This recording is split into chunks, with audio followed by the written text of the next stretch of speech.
Welcome to the Creator Spotlight here on Fightful, and part of the Spotlight with Jeremy as always. And our guest today is a founder and promoter for IWS. He is a legend of deathmatch wrestling, a living legend. They have a big show coming up this week, IWS Scarred for Life 2023, coming up on the 15th. Our guest today is PCP Crazy Effin' Manny. Welcome to the show, Manny. How you doing? What's up, guys? It's a pleasure to be here, man. Yeah. Thank you for joining us. Yeah, no problem. Yeah, we're real looking forward to this. And there's so much I wanted to ask you about. I'm not even sure where to start because you've been around for so long as a wrestler and as a promoter. You've seen so much talent, come and go over the years, and y'all are still going super strong with IWS. I love the co-promotion with GCW earlier this year as well. Just great stuff that y'all been doing. First off, I'll just start kind of basic. When did you actually because you started wrestling in the 90s, right? That's right. What kind of wrestling were you a fan of, I guess, growing up? Who are some of your favorite wrestlers? If you can go back that far and kind of give us some insight before you even got into wrestling. Sure. Like when I was like 6 or maybe like 8 years old, I used to go to it's pretty funny. I used to go, my family's Greek, right? And on Saturdays, my parents used to send me to Greek school, which was like a class that would be given in the Greek community at an elementary school and everything. And my uncle was the caretaker at this school. So during lunch break, I would go to my aunt and uncle's. Right at that time, caretakers, because schools used to be so big, they used to have a house next door where the caretaker of the school would live because there was so much work to be done and somebody had to watch the place 24 hours a day. So during my lunch break, I would go to my uncle's house, and my aunt would make me lunch. Typical, old Greek family. She'd be there taking care of me and my cousins, and my uncle would turn on the TV at noon, and it was international wrestling. And I'll never forget. He turned on the TV, and there was this match. There was a feud going on between Sheik Ali and Abdullah the Butcher, and Eddie Creechman had just turned on Abdullah the Butcher and brought out Sheik Ali to attack him. And they were promoting the event at the Paul Sauvé Arena, and I just looked at this, and it was so wild and so crazy that I fell in love with it. I really fell in love with it. And I went home that day, literally like between 7 and 9 years old, I'm not sure. And I went home that day, and I was telling my dad about it and how crazy it was. And he took me to this little mall across the street from where we lived, and they had a video store because back then you had to go rent videos, VHS.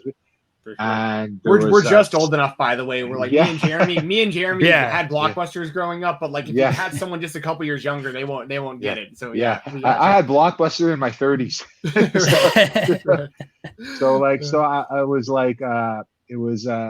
We went into this video store, and they had a small section from Coliseum Video, and they had this VHS tape that had just come out, and it was WrestleMania 1. And he rented it for me. We went home, we watched it together, and I fell in love with it, and I've been a fan ever since. And as I got older, I'll never forget, I was watching a pay-per-view when I was about 20, 21 years old with a bunch of friends, and it was a WWE pay-per-view. It was right at the beginning of the Attitude Era, right when WWE was going at it with WCW and the NWO existed and this and that, and I'd really fallen back into love with wrestling. And we were watching this pay-per-view, and I looked at my friend. I said, I'm going to do that one day. We were all high. We're smoking weed. We're young. I'm like, I'm going to do that one day. And they're like, there's no way you're going to do that, man. I'm like, within a year, I will be a pro wrestler. And they're like, yeah, right, man. Bullshit. And like, these guys are like, they're not real wrestling fans. They were just watching it for fun, something to do for a Saturday night. And I'll never forget, a week later, I watched Rey Mysterio Jr. versus Dean Malenko at the infamous Bash at the Beach, where Hogan joined the NWO, and I watched that match, and I fell in love with it. And I heard about a company called ECW, and I started looking into it. And Barely Legal, the very first ECW pay-per-view, was about to air. So me and a good buddy of mine, Chris, we went and we found one of these old pool halls with those massive satellite dishes on top. And we asked them, hey, can you show this? We'll buy food. And they said, sure. And we watched Barely Legal. And, 2-3 months later, I was like, I have to do this. I really have to do this. And at the time, I was doing a lot. The same uncle, ironically, he would let us into the gymnasium of the high school, me and one of my buddies, and we'd practice on gym mats, and we'd start wrestling, and we'd be fooling around on gym mats, and we were like, we're going to put on a show one day. We're really going to put on a show. And on my 23rd birthday, I was at this bar called Wally's Pub, and this dude came up to me who was a mutual friend. He's like, I know this guy named Sexy Eddie, who's just like you, and he says he wants to put on a show at Dawson College, and he's here tonight. Do you want to meet him? So I walked up to Eddie, and I met him for the first time. And he's like, yeah, we want to do a show at Dawson College. We're going to rent a ring. We're gonna get a company. They're going to come in, and they're going to put on a show, and they're going to let us wrestle for fun. They're going to train us a little bit. And I'm like, I'm in. So me and Eddie became friends since that day. 1 month later, we had, I think it was Rumble in the gym or something like that at Dawson College.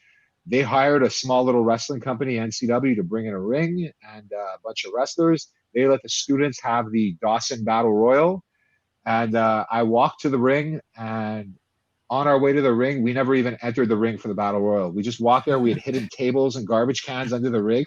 And we just started to beat the living shit out of each other, and never entered the ring till the promoter from that Fed made us go backstage. We're bleeding and everything. Wrestling got banned for Dawson for life. And honest to God, we were sitting in this bar called Wally's Pub, the same place where we met. And we're like, what are we going to do now? These guys say we're never going to wrestle in Quebec again. They refuse to train us. Dawson says we can never put on a show. What are we going to do? You know, and at the time, indie wrestling was like the church basement days. It was really like, if you wanted to see an indie show, there was 40 people in a church basement. That's all there was. Everywhere it was the same thing. So me and Eddie are sitting in this bar, and we're looking around, and there's 4 cement pillars that are holding the ceiling up, and they're exactly 14 by 14 feet apart. And I look at Eddie, and I'm like, imagine if we drilled holes into those pillars and put turnbuckles in and put up a set of ropes and put down a set of gym mats. And he's like, yeah, that would be pretty crazy. And we pitched it to the owner. And 3 weeks later, WWS, which became the IWS, was born. And our first show, we drew like 275 people. It was retarded. Nobody had ever seen that in indie wrestling anywhere in Canada. And that was it. And as the years went by, Wally's Pub closed. So we lost our makeshift ring. We started renting rings. The people we were renting rings from started getting jealous because we were getting bigger and bigger and bigger. So we built our own ring. Actually, I give props to the Green Phantom on that one, because, you know, we were very, very young, and we didn't have money. And the Green Phantom got his brother to co-sign a loan. We got $4,000. We paid a guy to weld the ring and build it for us. I had stolen schematics off the internet. I had taken pictures of the rings on highspots.com, given them to this guy. He built this ring. We built our first ring at like 25 years old. And now I think we own 4 rings, 10,000 square foot gym, fully equipped with Westside bodybuilding equipment and Atlantis equipment, our own full production TV equipment. Like literally, it's in the last 20. It's gonna be 25 years in March. It's evolved so much that, you know, here we are. You know, that is wild. So there's so much about that. So like. So, because this, what you're talking about, this had to have been what, in like 97 or something? 98. Like when you're meeting these guys. Okay, so yeah, 98.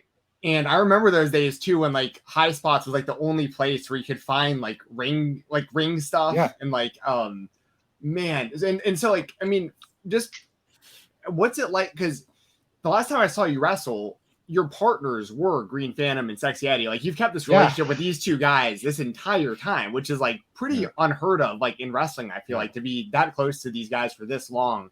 Can you speak on that a little bit more of this? Like, well, I mean, it's like, the Green Phantom. The funny story with the Green Phantom is we grew up in the same town with the same friends. So the reason the Green Phantom became a wrestler, he tells this story so well, was because when I started promoting these shows, I hadn't seen him in like 2 or 3 years, because we were friends. We hung out in the same town. We partied a lot, but I hadn't seen him in 2 or 3 years. And he says, like, he just randomly showed up at one of our shows. And when I saw him at the show, it was a Halloween show. And when I saw him at the show, he was like, listen, man, I was listening to a radio show and they were talking about wrestling. And when I was a kid, I had a reputation for my name is PCP Manny, right? So I had a reputation for doing a lot of drugs when I was a kid. So when he was like, I was listening to a wrestling radio show and there was a guy talking and he's going, my name is PCP Manny, IWS Wrestling. Come check out this show, Wally's Pub, blah, blah, blah. And he's like, I only know one Manny. And he sounds like him, but there's no way that Manny can be a professional wrestler because he's just a party animal. But then who else would call himself PCP Manny? So he showed up at the show in a Halloween costume where he's wearing a mechanic suit and a lucha match, a lucha mask. That was his costume, his Halloween costume. And he's so damn tall that everybody in the crowd thought he was part of the show. So I was like, we got this little place where a few of us train once a week. You want to become a pro wrestler? And he's like, sure. And Eddie had started it with me already, and we all became friends. And it's like you said, amazing. It's been 25 years that we've been all doing this together. And it's crazy. I mean, we've had our ups and downs. Obviously, we're all dudes. There's a lot of testosterone in the air. There's times where we can't stand each other, but I mean, we're all true real life friends. We're brothers. We've done this for so long that it's part of who we are. Yeah, I was gonna say, first off, to have that long of a relationship, like you said, like there's ups and downs and everything, but through wrestling, that long of a relationship, and we'll get into another friendship that has gone for 20 years now, because we were talking off air, and you said you had some stories about these guys that we'll talk about. But I want to ask off of that, so was there any formal training that you did, or it was just that first one you just walked to the ring and started throwing garbage cans? Just made a ring out of 4 pillars you found. And so when we did the event at Dawson College, there was this guy named Andy Ellison, and a lot of people have a lot of bad stuff to say about him. I've never heard anything bad about the guy. He's just very carny. He's an ex WWE jobber who people know him because he's a really big dude, and he'll rent a ring from a Fed, and he'll pay that Fed to come to a show. And he does shows on some Indian reserves or some special events. And he came in to train us. But we wanted to do this so badly that we kind of just lied. We're like, oh, we've already trained before, and I remember the first time he came in, he started teaching. He came in to train us and to teach us a few things. And I took the first bump, and I'd never taken a bump in my life. And I just threw myself to the floor. I nearly gave myself a concussion. I was like, wow. And he kind of just looked at us, and he's like, well, you're doing a battle royal. He's like, all you have to know how to do is get thrown over the top rope. And I'm like, okay, sure. And then afterwards, there was when we started doing these shows at Wally's Pub, there was a few guys, because they became so big, guys were coming from local promotions and wrestling for us, because they're like, we don't want to wrestle in front of 30 people in a church basement and have to listen to these politics from these old guys that have been around forever who treat us like shit and don't pay us, because everybody would wrestle for free at the time, and we actually paid people. So they're like, we want to wrestle in front of 300 people. We want to wrestle in front of our friends. So they came in, and then they started also at the same time. They were like, hey, you guys are doing all the crazy stuff. You're hitting each other with chairs. You're going through tables, but you have a spot. Let's teach you. So there was a guy named TNT who, you actually see him I believe he's in the Sami Zayn documentary when they did the Sami Zayn documentary, when they were talking about the Bell Center and everything.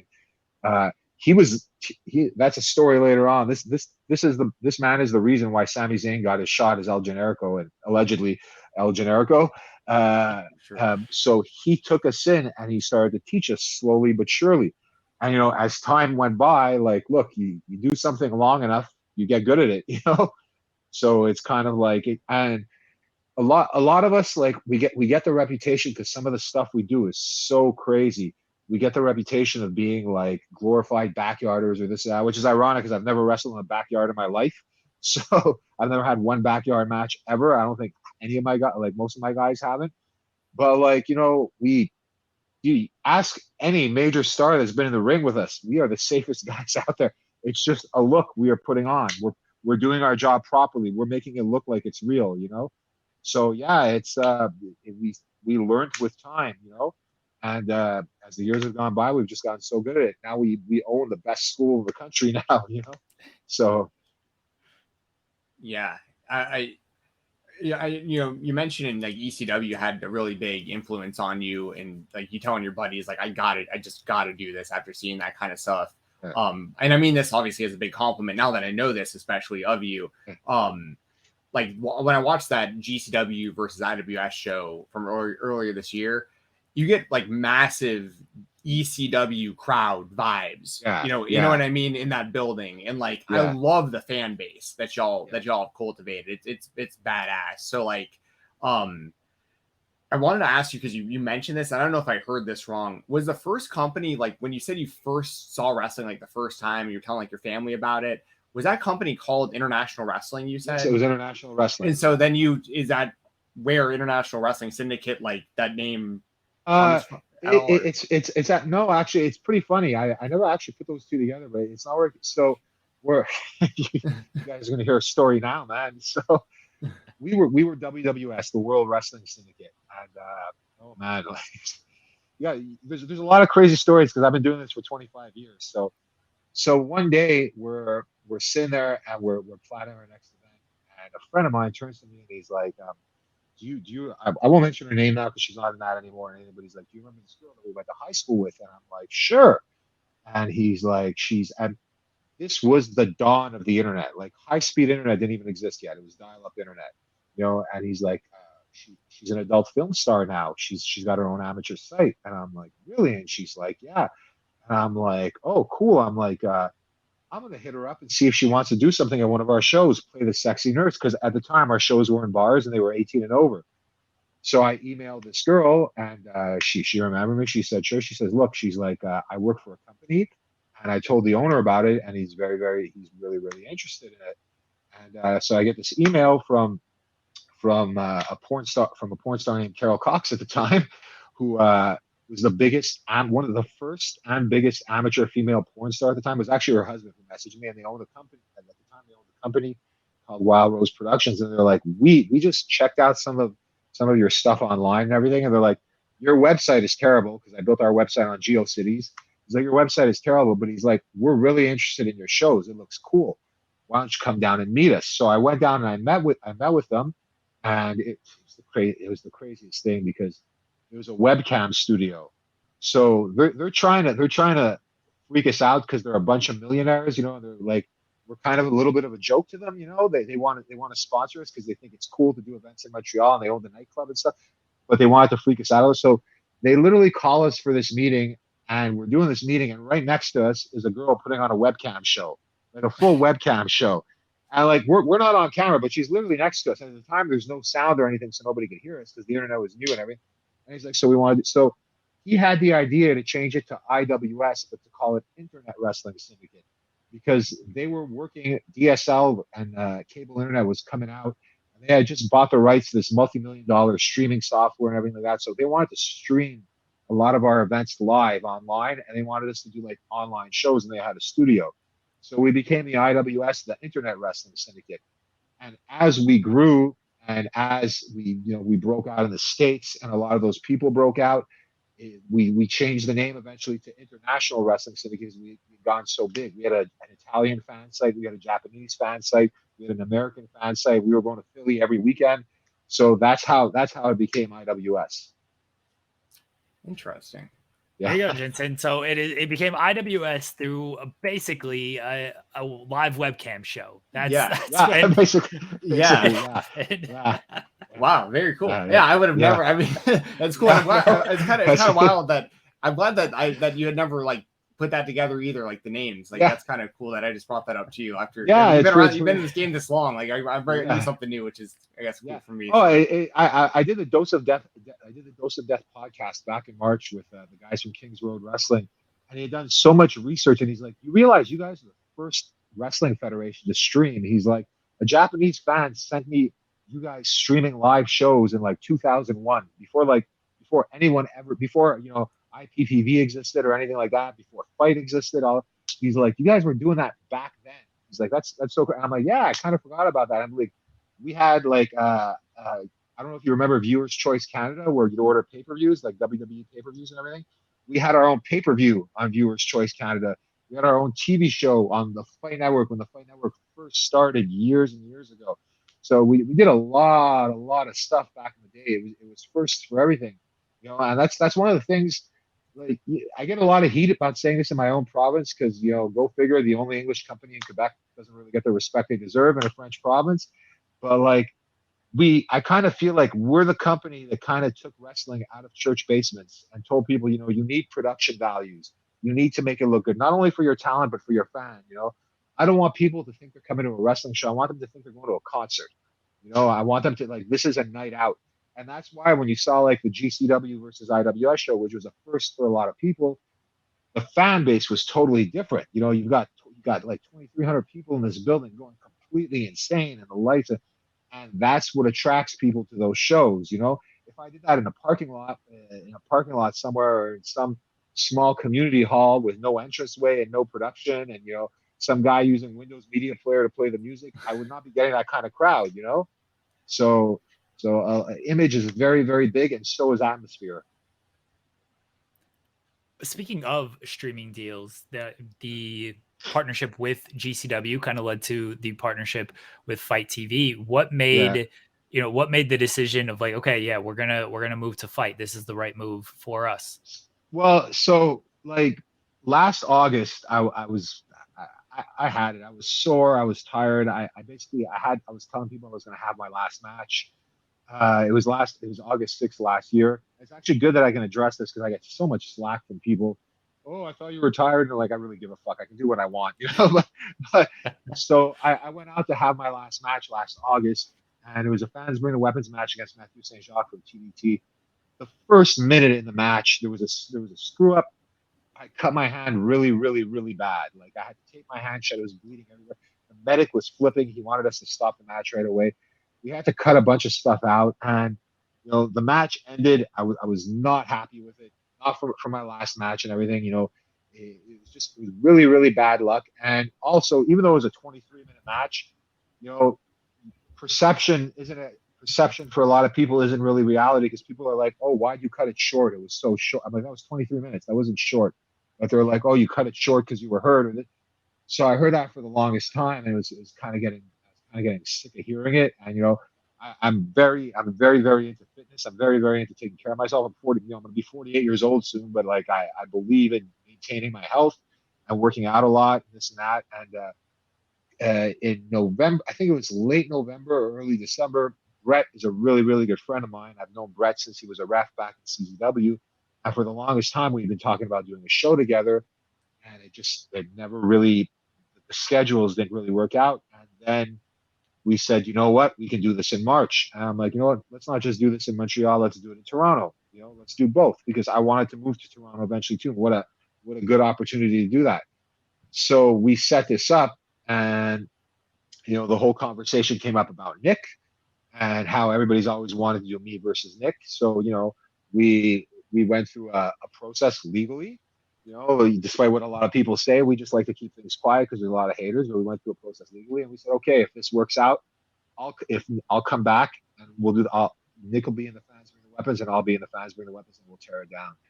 At the same time, I knew that our live events, nobody puts on live events like we do in terms of production, in terms of the venue, in terms of the attendance of the fans. It's very rare you see that in indie wrestling.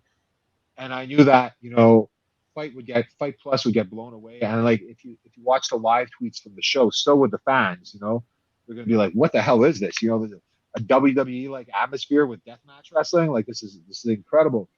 So I knew that was the night. That was the night to go all out, and that was the night that was going to get us a streaming deal. And of course, we had that match. We saw how wild it was.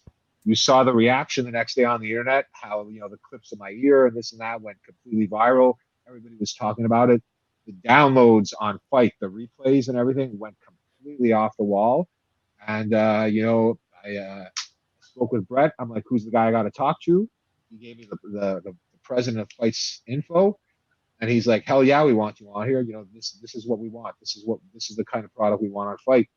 And the deal came through. And so a lot of people are like, oh, you said you were tired. And I'm like, well, you know what? I don't wrestle anywhere else. I wrestle in the IWS. It's my company, and I know that when I go out there, I'll do what it takes to make sure my company gets the visibility it needs. And, I'll take the bumps that need to be taken. I'll do what I have to do in the ring to give people, what they expect from us, And I mean, if you're not going to do it for your own company, who are you going to do it for, So it's like, yeah, I came out of retirement. I'm much healthier. I'm lighter. I feel better. And, I'm going to keep doing this until our 25th anniversary show in March. And, if people don't like it, well, tough shit, don't watch. But right now, I think the product is amazing. And, I'm living the dream life. I feel good. And as you saw from my performance in March, I can fucking go. So, Yeah. Oh, and I mean, in like the reaction too from the crowd, like in the main event, because at first it looks like, you know, the 2-on-2, you know, the tag team match, and then Nick Gage comes out, the place goes crazy. Obviously, y'all had teased the stuff between the two of y'all heading into the show. So then when your music hits and you see the PCP up on the screen, everyone goes crazy for that. And then, you know, the two of y'all square off, and pretty much, I mean, it's pretty much like y'all are with each other the whole match. I mean, it's like, you know, so everyone gets, you know, everyone gets like that dream match within the 6-person match there of the two of y'all. I mean, you did crazy stuff. You got thrown off like the balcony. Yeah, dude, that match was nuts. And then of course, I mean, you mentioned it. I definitely wanted to bring this up. Your ear, dude, that was gnarly. That was gnarly. That was the last shot of the whole thing, right? That was that final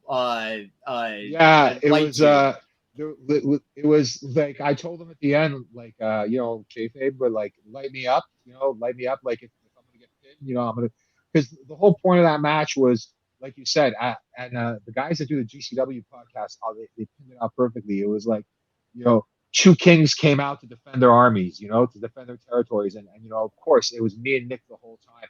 And I've known Nick for 20 years at least, you know, like we go way back. So it's like it had to happen. And when that happened with, you know, that last shot, it was bad luck. It was, you know, I looked at Nick, he hit me, I gave him the finger. I looked at Rena, she hit me, I gave her the finger. I was supposed to turn to Mance and look at him. He swung too fast. It caught me in an awkward position. It cut part of my ear off, and it cut the artery behind my ear. It was a scary moment, but at the same time, what a lot of people don't know, and you know, like, of course, you get all the hot dog and handshake comments on the internet, and this and that. They don't realize we're in a venue with 2,300 people and the production and everything's behind. You know, there's a surgeon waiting backstage just for that situation. You know, so it's like I knew I was hurt. My partners checked on me. There was a ringside medic who checked on me. He said, "It's not your neck. It's behind your ear. The ear bleeds a lot." They got me a towel. Then I saw the surgeon in the corner by the backstage. He's like, "Okay, come." And I was literally taken. The moment I crossed that gate when no one sees, I was literally taken backstage by a medical team, thrown in a shower. And I'd say within 2 minutes from me being in the ring to backstage, I was being stitched up already, you know? So it's, you know, we're going to take precautions. We're adults. We're not kids, you know? And I know not every Fed does that, you know, and that's not my business. That's their business. But yeah, it was gnarly. You know, it was obviously I wish it didn't happen, but you know, this isn't polo. You know, sure. Well, and it's also you kind of see like who kind of pays attention to stuff and not like when you see some of the comments, because like for instance, like Sexy Eddie always gets it. Like whenever like new eyes see Sexy Eddie, they always complain about everything he does, and it's like. These guys are doing this for 25 years. Like this isn't like a new shtick. Like this is what you're expecting to see when you pay a ticket to see Sexy Eddie. Like, you know, so I'm sure you guys get that kind of shit all the time, but like, I like that y'all just don't care and you just keep doing your thing. Yeah, that's it. I mean, you know, literally, like, you know, you look at Twitter, people go on there, they just want to talk shit. You know, it's like, so hey, if you want to keep retweeting the clip, which is causing more people to download the show on Fight Plus, which got us a massive deal. Well, go right ahead, man. You can say all the hot dog and handshake comments you want. It doesn't bother me. You know? I enjoy my life. I have a very good life. I'm very happy. So, you know. Well, as crazy as you are being PCP crazy effing Manny, I will say you seem pretty tame as a human being. Like you seem like a pretty reasonable, like this dude. But like once that adrenaline gets going, man, you must just really well. It's a job, you know. We're putting on a show. I get nervous every single time, and you know, of course we all do. And you know, it's funny too because you really saw it when we did the GCW show, because so we had two entrances. So you know, just before they announced the match.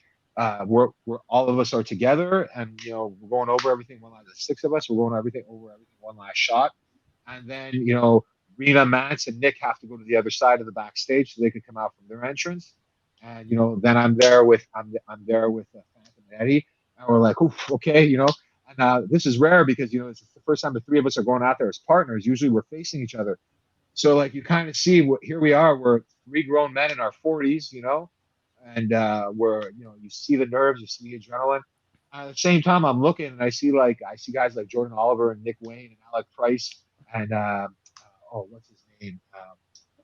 The Ratty Daddy, Cole Radrick. They're all set. And I'm like, yeah. And I'm standing. I'm like, ooh, all right. I look at them. I'm like, I'm scared. I'm looking at them. I'm like, I'm scared. And they're like, oh, you're gonna be good. You're gonna be good. I'm like, you got no idea what I have planned, dude. and then on top of that, then Rena and Max go out, and then Phantom and Eddie go out. But now I got another whole other 6-7 minutes because the whole thing with Nick has to happen. And now I'm back there alone, and I'm like, ooh, man. I'm like, is this a good idea, Manny? Keep telling myself this is the last time this left. So, the nerves are there and everything. But once we go out there, it's our job. We put on that show, and we make sure that we all know what we're doing in that what we're doing in that match. We all make sure it's properly planned. You see a bunch of violence in the ring and it looks fucking crazy and everything, but there's a lot of preparation that goes into that. You got 6 people who sat there for 6 hours and went over everything several times. The balcony, like a lot of people are like, oh, that balcony spot, that was dangerous, that was stupid, but what people don't know is that one, I've had a guy that's been with us for 25 years who's not a wrestler, he's not even a wrestling fan, he's one of my best friends, he's our truck driver, and he's one of these guys that's he can fix anything. He's good at fixing anything. Your car breaks, he can fix anything. He's one of my best friends, and he was in charge of making sure those tables got set up properly for the balcony spot. He knew the orders that they went in, and during the day we set that up earlier on in the day. He picked the right tables. He put the spots in. He taped the floor where they went. He stashed them nearby. Then I went up to the balcony. There was an actual target where nobody could see. There was an actual target. I wear glasses, so there was an actual target on top of the tables. So I knew where to land. And there's even at the point where there's white tape on the balcony of where my foot and my hands go while I'm up there with Nick. So I know there's absolutely no way when I go off I'm gonna miss. Wow, so there's we're professionals. It's like a lot of this stuff gets a bad reputation, and you know what? Rightfully so, because a lot of people don't do things the way we do things. But we're professionals, and a lot of other companies get heat like that too, because a lot of times GCW gets heat about the stuff they do, and then you realize they're like, hey, this company runs 3-4 shows a week across the world. There's a bit of preparation that goes into getting people across the world, everywhere, paying them this, that, back home, and so it's like it's like there is a method behind the madness. I appreciate you giving that kind of insight, because I'm gonna fully admit it, I'm not the biggest deathmatch guy. Nick Gage is one of my favorite wrestlers because he is somebody who does it well and does it right. I can't watch a whole show of it though, because I start to become a little numb. All right, this is a little bit too much for me. But when you do see this stuff, it's like, oh man, this is absolutely insane. But we've talked to Joey Janela before, and Joey Janela has always told us a lot about how much detail goes into planning these spots, and we make sure we're safe when doing it. We take these precautions. I don't think a lot of fans who watch this kind of deathmatch stuff all the time actually understand that there's a lot of precautions here that maybe you just are missing if you're just watching this match or just seeing the clip online or something. So I appreciate you saying hey, all of this was sort of, we knew this was going to happen. We knew that was going to happen. Yeah, my ear got sliced, but it was stitched up 2 minutes later. I think that's very valuable insight for people who are kind of just seeing the gifts and everything. It is. And also, I understand when people criticize it too, because I mean, there's been a lot of places where, especially in my younger years where we walked in, I was like, man, I was supposed to, years ago, they wanted me to headline one of the first Tournament of Deaths with 2 other people. And I was like, yeah, I'm not doing that, because I didn't want to get in the ring with them, because I was like, no, I don't want somebody to stab me in the head for 25 fucking minutes. That's not what I do. I put on a stunt show like what you saw. I take big bumps. We like to tell a story as much as we can. And you can see the difference when you see, somebody who's swinging a light tube, and aiming for your back, or giving you that little pat on the ass that a lot of fans don't notice, saying, yo, feed me, you know, versus somebody who just picks something up and throws it at your head when you're not looking and stuff like that. Like there's a method to it. And yeah, there's a lot of feds where you see a lot of people being stabbed in the face or, you know, getting stuff thrown at them, or it's just matches where people are smashing stuff over each other, you know. And there's also, you know, a lot of times, you know, a lot of the people have the same look, you know, in those matches. So it kind of gives those matches that reputation, you know, a bunch of guys in jogging pants and t-shirts that aren't in shape or this and that. But it's not like that, you know, like one example, okay, Nick aside, Nick is the fucking, you know, whatever anybody wants to say about Nick Gage is the most professional guy I've ever been in the ring with. I could wrestle Nick Gage with my eyes closed for hours. It is just, and everything will go fine. And, you know, you can even see Nick look at me when he saw my ear. He's like, yeah, we got to go home, Manny. That's not good, you know? And, but, you know, someone else on top of that, Rena, even with a lack of community, Rena is one of the smoothest people I've ever been in the ring with. She's just so good, you know, and a sweetheart, an angel, you know. So it's like, you know, there's a lot of stuff. In Sawyer Reck is another girl. She was, you know, she helped us out so much backstage and everything, you know. I mean, I had friends backstage as well that aren't wrestlers that were helping out, but you know, she helped us out backstage, especially when I got cut and everything like that. You know, it's like we're all friends, and like you said, a lot of like we wouldn't be doing this for so damn long, you know, and be fit and be healthy if you know if we didn't know what we were doing, you know what I mean? So it's part of the gig. And another thing I tell a lot of people, being in shape and taking care of your body, you know, you can party, you can live a wild life. I see the craziest drug stories on Twitter and everything, but as long as you have that balance and you take care of yourself, you take care of your health, you eat well, you go to the gym and everything like that, longevity will always be there for you.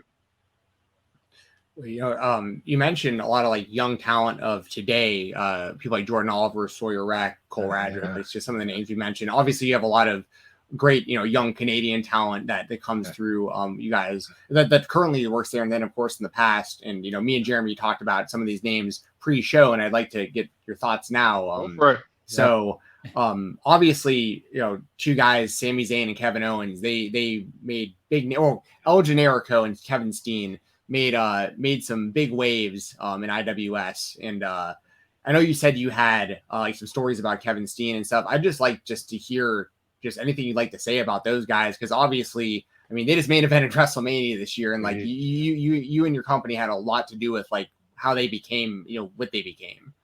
So like so Sami was literally one of my neighbors growing up. He lived a street away from me, and he started coming to IWS shows as a broom boy. You know, he would sweep the ring, and he would sneak in early, and he'd be practicing in the ring and taking bumps and stuff like that. And one day, the TNT, the guy I was talking about before, his opponent didn't show up, and he's like, "Give me the kid." He's like, "Give me the kid," and we're like, "Sure." So we put a octagon mask on him. So I don't know if anybody ever noticed that, but the Generico mask is actually an octagon mask. So we put an octagon mask on him that somebody had backstage, and we named him El Generico, the generic luchador. And he went out there and he had his first match, and I will never forget. He did a super crazy corkscrew moonsault to the outside, and when he landed it, he just went "Ole," just like that, because he didn't know what to say, and the crowd went insane and started singing "Ole, Ole, Ole," and it just took off. And I mean, man, you know, we all know what happened with him and everything. And Kevin is the epitome of a pro wrestling fan. Like Kevin Owens lives, sleeps, and breathes pro wrestling. I remember one year we were wrestling at Heavy Montreal, and he had hit me up the day after the show. He had just finished. He was on the road, and his wife was in Montreal visiting family, and she was at the Heavy Montreal festival, and you know, she had seen a bunch of friends of ours. I mean, he's like, "Oh, my wife says thank you for this and that." I'm like, "Oh, cool, thank you, buddy. It's all good." And he's like, "So what did you do yesterday?" And I'm like, "Oh, I wrestled this guy." He's like, "Oh, nice." And he's like, "What did you do in the match?" And I'm like, "Oh, we did a thumbtack spot. We did." And I'm like, in my head, I'm like, you know, at the time he was world champ. He's WWE World Heavyweight Champion. I'm like, it's 10 a.m. I'm hungover at Parc Jean Drapeau for day 3 of Heavy Montreal, because we wrestle at Heavy Montreal. We have an event called Heavy Mania. And I'm sitting here, and the WWE World Heavyweight Champion is asking me about my match via text message the next day. You know, Awesome. I'm like, this is so crazy. And then literally, it was so wild because so I leave the Olympia after I get my ear sewn on, and the doctor backstage, the surgeon, wants me to go to the hospital because I had what's it called, a hematoma under one of the cuts, and he's like, maybe you should just go double check this. The hospital is right nearby. They know you're coming. It'll take a couple of hours. I'll sleep better because our doctor, like we have real doctors backstage, and they're also people we grew up with. So, which is good about being older because you have a lot of friends with careers, So they genuinely care about us. So I was sitting at the hospital, and one of our students from our pro wrestling school drove me there, and he was going to drive me home, and he's sitting with me. And the first text message, because by this point it was about 1 a.m., the internet had gone nuts. Like everybody was resharing the GIF of my ear and everything. The first text message I get, 1 a.m. Saturday night, is Kevin Owens, who just finished a pay-per-view, and he's like, Manny, your ear, what the fuck? And I'm like, yeah, man. I'm like, shit luck. And he's like, are you okay? Are you at the hospital? Where are you? Talk to me. And then I got this student sitting next to me who's like 3 months into pro wrestling training, and he sees the name on my phone, and he's like, wow. he's like, is that really who I think it is? And I'm like, yeah, man. I'm like, we're all friends. We grew up together. We came up together. That's why you see guys like Mox in GCW. It's like this is a generation, this community of guys who came up together. And a lot of guys, they don't let success get to them. They know where they came from. A lot of guys don't too. So a lot of guys forget about where they came from. But Kevin, Sami Zayn, 3.0, Speedball Mike Bailey, they're all like, these guys are real, man. Speedball, I've never met someone who care, like, because we have a pro wrestling school, obviously, and you've seen a lot of our students. And we'll get to them in a minute. But like Speedball Mike Bailey, trained a lot of those guys hand in hand with Shane Hawk, and I mean, he checks in on them all the time. He really, and this is a guy who's wrestling 5 days a week, and he still takes the time to check in on everyone. He really believes it. Yeah. One, and not only is Speedball wrestling like 5 days a week, he's in my honest opinion, he's the best in-ring wrestler in the world right now. Like I think he puts on he's consistently putting on the best matches of like almost every show he's a part of. It's unreal. He just had another one with Mao the other day on JC. Yeah. I mean, just like every time, it's unreal how good he is. Yeah. I went to Toronto for absolutely no reason, just to see Speedball versus Vikingo versus Jack Carwheel, just to see Speedball and Vikingo in the same ring, because I was like, I can't miss this match. I'm like, and like, I don't watch wrestling at all. Wrestling has become a job to me. I don't follow wrestling. I don't watch wrestling. I keep business tabs on it, but it's the hardcore fandom of wrestling for me is kind of faded out because it's become part of my life. It's a job now, So, but for that match, I went to Toronto just to see that match as a fan, because that's how good he is. That's how much fun he is to watch. Speaking of some of the up and coming names on the independent scene in IWS, let us know like who we should all be keeping tabs on, and don't mention Shane Hawk though. And I'll throw out real quick from a fan perspective, two guys that are actually I like a lot of your tag teams. I really do, and like I think like TDT is really slept on, and I think Fresh Air. Like I love the Hot Stepper. Like I love that theme song too. Like I love the whole presentation of all that stuff. So just from my perspective, just like kind of being newer to some of the talent there, like I really like in there. I've known about Benjamin Toll for a while, but I think he's a great champion for y'all. So that's just kind of my 2 cents, but I want to hear your thoughts for sure. When I think of TDT, like I'll say this, I will put TDT against any American tag team out there. If I remember Shane Hawk talked about how much easier it was for American wrestlers to get attention and everything. It caused a whole bunch of problems on the internet. But you know what? He is right. Guys here have to work way harder to get their names out there. And I feel really bad for TDT, because I think TDT is one of the best tag teams in the world, and they just have never gotten that chance. And, you put these guys on a main show somewhere in the U.S., be it GCW, be it PWG, you guys give them that one fucking shot, man.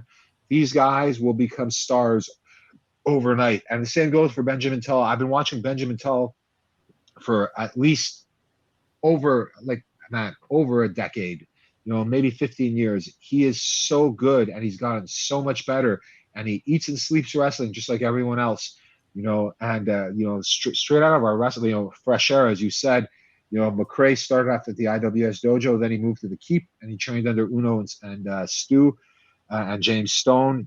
Junior Benito trained by James Stone, Uno and Stu. You know, they phenomenal tag team. And in the IWS, you know, we have the IWS dojo. We have Alex Mays.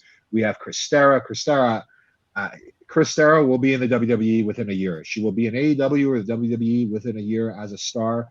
This girl has it all. She is not. You know, she eats, sleeps, and lives wrestling. We got Melanie Havoc. We have Nathan. We have so many people coming out of this school that are just so good. And you know, they're a family. They're a team. They all work so hard to get their name out of there. You know, Kat Creed, who just when this girl goes to the ring, she demands respect. People look at her and she demands respect. Of course, you know, Casanova Productions. You know, they're heat machines. The Green Phantom. I mean, the Green Phantom has been doing this for so damn long, and it's almost like his career is taking off now, you know, like, you know, he's doing Tournament of Death. He's in Mexico right now. He wrestled for Aerostar's Fed yesterday. He did Zone 23 today. You know, he's going everywhere, you know, and it's like, and it's wild. And just speaking on like IWS, like I've had this discussion several times. So in the province of Quebec, we're the only English Fed. And, you know, to the powers that be in Quebec wrestling and this and that, we were really the Fed that was never supposed to make it because we were like the anti-heroes, you know. We're the guys nobody wanted, and we turned around and we made this big successful company. And you know, nobody in this province ever gives us the props we deserve, you know. And it's like I say it a lot of times when people piss me off. Like, you walk into any city in the world, and you guys will know this as wrestling journalists. You walk into any city in the world, and you walk into an indie show that's generally known, and you say Canada, people will say IWS. They won't mention anyone else. That's how fucking long we've been around. That's how well known we are. And you know, the Green Phantom was telling me when he got to Mexico, he was with Aerostar and he was with the guys from Zone 23, and he's like, these guys, the main eventers in those shows, were pulling out IWS VHS tapes and DVDs and showing them to him. This is how long we've been watching you, you know. And the same thing, you know, a lot of people told me, you know, like GCW, you know, like the guys that were headlining our show, you know, and the up and comers and everything like that, grew up watching us, you know, and we're still doing it, you know, and we're doing it well, and we're in shape and we're fit, and you know, that's how big this company has become. And we brought, you know, it can't be denied. So, you know, like I personally, people are like, doesn't it make you mad sometimes if you don't get the respect you want in your own province? But you know, and I'm like, no, because I'd rather get respect worldwide than here, you know. And we're constantly innovating, and you know, we're the only English federation in Quebec, but we're the only federation to get a French TV show. You know, go figure. You know, so it's like that speaks volumes. You know, we have a TV show on Fight Network Canada. We have a TV show on Fight Network USA. Now we're streaming on Fight Plus, not Fight Plus, the premier network. You know, and it just keeps getting bigger and bigger and bigger, and we're just going to keep doing it, man, because you know that's what we do. Yeah. Oh yeah. I wanted to just highlight a couple of the matches here for people who, you know, get to tune into the show coming up. Scarred for Life. Some of the big matches that you got coming up. You got Vanessa Craven versus Maki Ito. I mean, that's huge having Maki come in. Yeah, that is huge. You know what? I'm a big fan of Maki. I think that girl has branded herself so damn well. She deserves it. She deserves all the attention she's getting worldwide. But you know what? Somebody who deserves it even more is Vanessa Craven, because Vanessa Craven never got that chance. You know, she almost got that chance. She got hurt. But I think Vanessa Craven, honest to God, I think Vanessa Craven should be in NXT. I think or AEW, she should be out there kicking the shit out of people, because there is no specimen like Vanessa Craven, and she can go. You know, so I'm very happy that she's having that match. I hope it gets her places, because that's one of the reasons why we do what we do. We want to get, you know, we want people to get ahead, you know. So, and hopefully not forget where they came from. So, you know. Sure. When you mentioned Melanie Havoc, your IWS Women's Champion, she defeated Allie Catch on that GCW event, and she's wrestling Danny Leo. So if you want to speak to that a little bit as well. Danny Leo is really, really good. Danny Leo came to our school. She was in another school. She was very unhappy there. She ended up coming to our school. She picked everything up really, really fast.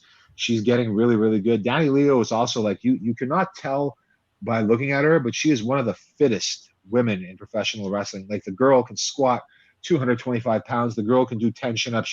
She's very, very athletic, and she's fine-tuning, you know, that athleticism in with the pro wrestling, and I think she's going to get really, really ahead. Melanie Havoc has been in the wrestling scene for a long time as a manager.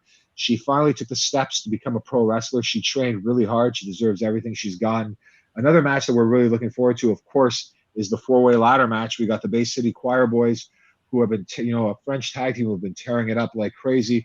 We have Fresh Air, who, I mean, there's nothing bad you could say about Fresh Air. They're amazing. You have Wasted Youth, who came in. They debuted last event with us. They're an amazing tag team. Really, really good kids. And of course, you got TVT, and it's a ladder match. And ladder matches in the IWS are like no other place. They're completely wild. So that is going to be something completely special. Benjamin Tull putting the title on the line against Dark Sheik. I cannot wait to see Dark Sheik go to the ring. It's wild. It's so wild. I'm looking so forward to that. You have Casanova Productions the three of them going against the Green Phantom, Christera and Alex Mays. Christera and Alex Mays just beat them for the tag belts last event. It's going to be a great match. Of course, you have Ali Catch and Effie Effie going against me and Lufisto, and it's pretty crazy. I've fought Lufisto several times in the past 25 years. I've never teamed with her, so I'm really looking forward to this. And us Canadians have a reputation of showing those American GCW guys what real deathmatch wrestling is. So I think they're in for a surprise because they're going against the King and Queen. So it's gonna be pretty wild. Yeah. Lufisto wrestled Sawyer on that last GCW IWS show. And that was fresh off Lufisto. Yeah, she was just recently in the Hall of Fame too around that time, right? Yeah. And she wrestled a week later. She wrestled Rena actually in Toronto a week later as well. It was wild. So it's I'm really looking forward to this event. And another thing too, it's a lot of people told me why are you running an event in the middle of July? July is the worst time of the year to run shows. It's summer. There's a lot going on. It's very hard to draw. I mean, we're running a company. We have to put on events, and especially with the Fight Plus deal coming, we really needed to run this date. And there's a lot of events going on in the city of Montreal and everything. But lucky for me, it's going to be raining all week, so most outdoor festivals are canceled, and it's going to be hot as hell. And the Olympia has air conditioning, so what better thing to do with your night? Come to the Olympia. $45, you get to see 8 solid wild matches. Top tier production value, streamed on Fight Plus. Come in and see the hometown heroes go live across the world. Because I guarantee you, if you thought March was crazy, if you thought there were some viral clips coming from March, man, it's going to be the exact same thing. Sunday, July 16th, the entire internet's going to be talking about us again.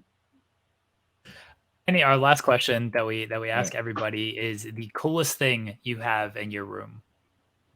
The coolest thing I have in my room, my 2 cats. They just ran away. We had one to a run-in. We had a quick run-in earlier. Yeah. My 2 cats. A lot of bongs because I own Prohibition, downtown Montreal's premier smoking accessory store. Not too many. We might get demonetized if you show one of those. So I really want to see it. Show right when we go off air. You can show me your one. I am interested. Yeah. If anyone wants to say, I mean, we will shill though. So I mean, I don't know. There's a fine line between like sponsorship and like demonetization. I feel like so. I mean, I don't know. Maybe. If I show the bongs, you're gonna get demonetized. Yeah. We don't want to do that. Okay. All right. Fine. That's fair. Yeah. Manny, please let everyone know where they can find you at. And again, another plug for IWS Scar for Life this Saturday, July 15th. Yes, you can find us anywhere: Twitter, Instagram, Facebook on IWS Hardcore, PCP Crazy Manny on Instagram and on Twitter. And tickets are available at Linktree/IWS Hardcore. All the newspaper articles on our shows, everything's available there. And yeah, man, come check it out or watch it on Fight Plus. It's gonna be a wild event, just like every other event we have. And honestly, I tell everybody about this when I tell them about coming to a live show. You don't have to come to a IWS live show for the wrestling. The wrestling is top tier. The show is wild. You're gonna see insanity, but you really have to come to one of our live shows for the fucking atmosphere because it's all about the atmosphere.